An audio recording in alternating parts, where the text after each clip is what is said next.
fall day. My name is Nicole Westervelt. I'm General Manager here at FSJ, and if you know anything about me, you know I'm always about 5 minutes late to things, and so today I apologize is no exception. The team is all ready and I'm just a couple beats behind, but here I am now, and I'm really excited to be talking to you about a really cool technique that I learned. After all, this is Tryday Friday, and so this is where we try new things, and so I'm going to demonstrate something that I tried for the first time this week, and I hope that you like it, and maybe you give it a shot this weekend or this holiday season or whenever yourself. So really where it came from, the inspiration behind it is that I'm hosting Thanksgiving again this year, and I needed some cool element to do for like place cards or place settings. And so I did a little Google search and I found this really cool video. I'm going to give her props because that's where I learned about it, was the Jennifer McGuire video. And so we're going to recreate that here today. So let's just jump right in. So I am actually using the Pretty Leaves die set. Now this used to be a host exclusive, so it was only for our hostesses, but now under our kind of new model, anyone can get it. And you guys, this thing is a steal. It's only $4.95. So it's a super fun, versatile die set as it is, but I'm going to show you how we can make it even cooler. So what I've done is I went ahead and cut out 3 of the, what is this? This isn't maple. What is this thing, like an elm or something? I don't know. Someone will have to tell me what tree this comes from. But I cut out 3 of these of the same style leaf, and I'm just going to go ahead and stack those up and make a little bit of a thicker, you know, like a thicker one. And we've done this for other projects before, but I'll show you kind of what I'm going to do with it. Now some people say, well shoot, just, my husband looked over my shoulder last night and he goes, well, I would just cut it out of thicker paper. I said, well dear, you could do that, but our cardstock is this thickness, and so this is what I'm using. But it does create a nice little weight and heft to the piece, and it really gives it a cool dimension too, so I prefer to do it this way. So anyway, and I use the white glue. Again, you could use a different adhesive, but I like the white glue because not only does it bond really well, but it also is a little bit forgiving as I kind of line up the spines of the leaves. So see that? So easy peasy. And you can kind of really do it in any color. I've kind of chosen a neutral color here. Okay, so see that and see how kind of thick it is? Now what we're going to do is we're going, oh, I'm moving it too much, aren't I? There you go. See, there we go. Cool, cool. Look at Roy and his fancy zooms now. You guys are seeing how bad my nails look right now, so forgive me on that. I have new jeans on, and new jeans are staining my hands. So, such is life. Okay, so what I'm going to do is just add some of our clear pigment ink, which is our sticky. Some people call this Versamark. Ours is just called clear pigment. And I'm going to add a nice little layer of this on top of this leaf. You kind of see where I'm headed with it, right? Okay. And then some people use Tupperware. Some people use a nice little dish. I should be using the media tray, but in my haste to get out here, I didn't. So I'm going to do it old school and just dump this on my work surface. And then I've got these cool tweezers. Does anyone know where these tweezers came from? Anyone have any ideas? They are from the Glimmer machine, you guys. The Glimmer is here. They're selling like hotcakes. And these tweezers are from that because you're using really hot plates. Okay, so you see what I did. I'm just dipping it in there, right? And then we're going to get out our fancy tool, our heat gun, which we have hanging right here, and just start that process of, oops, try not to do it in my pile, of watching the magic as it cooks, as we like to say, and turns that to a nice, gorgeous gold. See that coming to life? What am I going to do, Roy? Am I moving too much? Pretty pretty, right? You know, as many times as I've done this, I still think it looks so cool. It's just like a little bit of magic as this cooks down and it's so beautiful gold.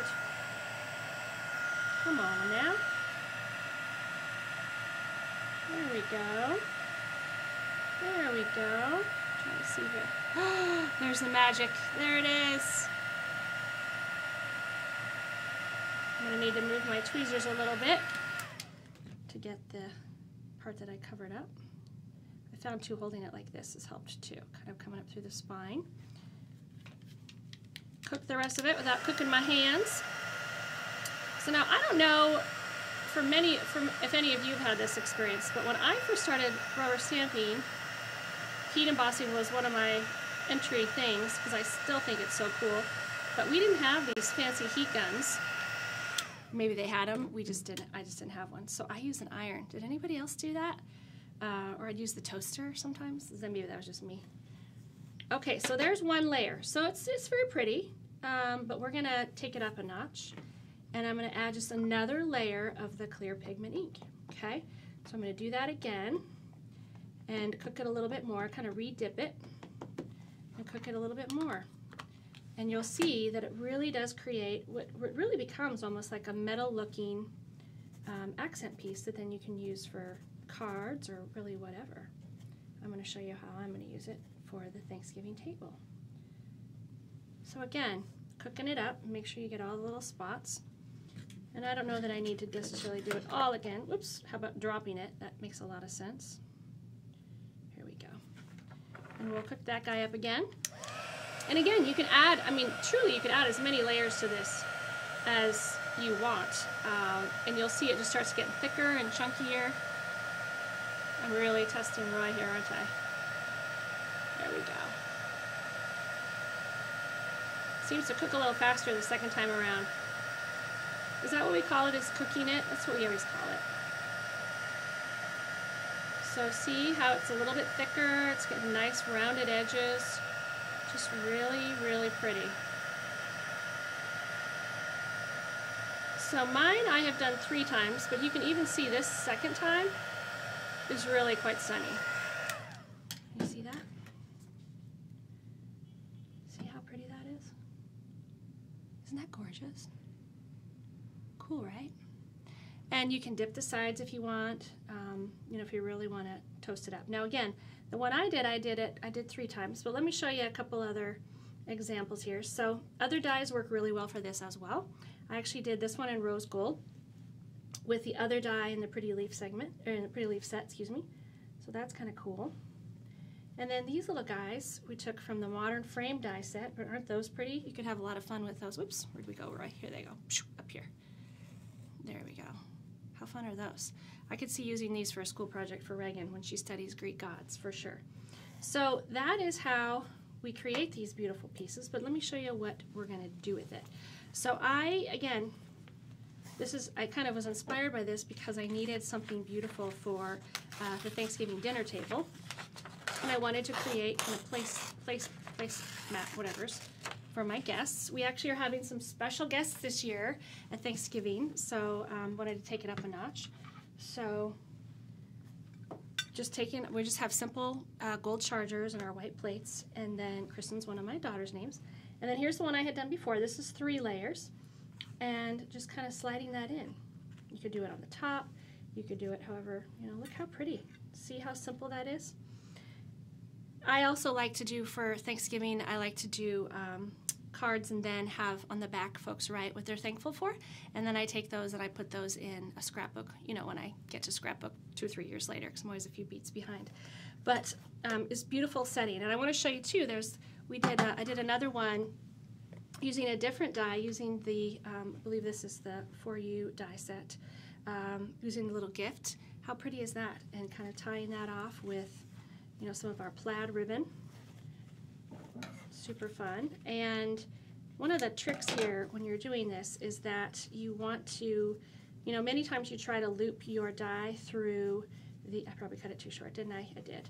Trying to loop your die through the big chunky ribbon, which you can do, but then sometimes it gets a little bit wonky. And so what we do here is we will tie off with our pretty chunky ribbon, and then we'll add our tag with some of our twine. And then it lets it hang a lot, you know, it's a lot more easy to control kind of where it hangs. But look how pretty that would be for Christmas. And that one, I don't necessarily mandate where people sit, but very pretty, right? So I hope that you have had fun with this, and I'd like to see you guys try some of these things.